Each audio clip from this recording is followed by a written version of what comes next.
শুধু হাদি ভাইয়ের প্রয়োজনে না, আমরা গোটা বাংলাদেশের প্রয়োজনে আজ এখানে একত্রিত হয়েছি। হাদি ভাইয়ের মতো করে আরো অসংখ্য ভাইয়ের আমরা জীবন দেওয়ার জন্য প্রস্তুত আছি, কিন্তু বাংলাদেশের স্বাধীনতা সার্বভৌমত্বকে ভারতের দালালদের কাছে তুলে দেব না। এই বাংলাদেশকে ধ্বংস করার জন্য, বাংলাদেশের স্বাধীনতাকে বিক্রি করার জন্য 16টা বছর ধরে ওই ভারতের দালালেরা বাংলাদেশে হাসিনাকে ফেসিবাদ তৈরি করতে দিয়েছিল। আর 5 আগস্টের পরে এই বাংলাদেশের গণহত্যাকারী মানবতা বিরোধী শেখ হাসিনাকে তারা ভারতে জায়গা দিয়েছে। আমরা ভারত চাই শেখ হাসিনা সহ বাংলাদেশে প্রত্যেকটা খুনিকে বাংলাদেশের কাছে হস্তান্তর করতে হবে।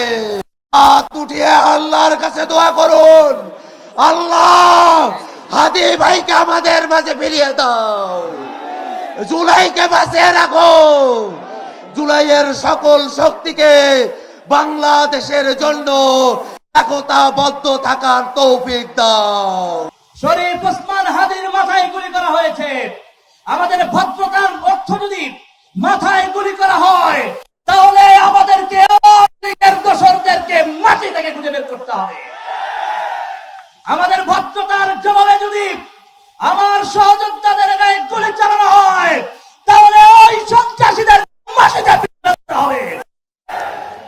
আমাদের ভদ্রতার জবাবে আমরা দেখছি ভারত মনে করেছে ভারত থেকে পরিকল্পনা করে আমার ভাইকে হত্যা চেষ্টা চালানো হবে।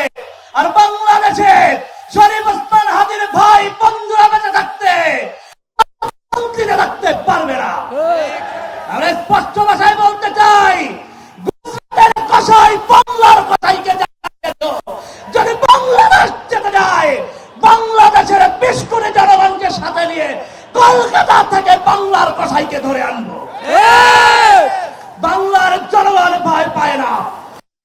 জনগণ হাসিনাকে দিল্লিতে পালিয়ে যেতে বাধ্য করেছে, যে জনগণের গোলের সামনে নিজেদের বুক পেতে দিয়েছে, সেই জনগণ যদি কলকাতার উদ্দেশ্যে মার্চ করে, কোন শক্তি তাকে ঠেকাতে পারবে না। গুজরাটের কসাইকে সাবধান করে দিতে চাই, বাংলার কসাইকে অতি সত্তর বাংলাদেশে মুখোমুখি করার জন্য ফিরিয়ে দিতে হবে। একই সাথে বলতে চাই, যারা সুশীলতা করছে, আমার ভাইয়ের উপরে গুলি চালানোকে নরমালাইজ করার চেষ্টা করছে, আপনারাও নিরাপদে থাকতে পারবেন না। যদি আমাদের উপর এভাবে করে হামলা চালানো হয়, জুলাইয়ের শক্তি বাংলাদেশে বেঁচে থাকতে আওয়ামী লীগ বাংলাদেশে রাজনীতি করতে পারবে না। এটা স্পষ্ট। আমার সংগ্রামী সহযোদ্ধাগণ, আমাদেরকে একটা স্পষ্ট প্রতিজ্ঞা নিতে হবে, বাংলাদেশের শরীফ ওসমান হাদির ঘটনায় শেষ ঘটনা হতে হবে। শরীফ ওসমান হাদির উপরে যারা হামলা চালিয়েছে, তাদেরকে মাটির সাথে পিছিয়ে ফেলতে হবে। যে সিন্ডিকেটের সাথে জড়িত, যে ভারতীয় দালাল চক্রের সাথে জড়িত, বাংলাদেশে এজেন্সির যারা এর সাথে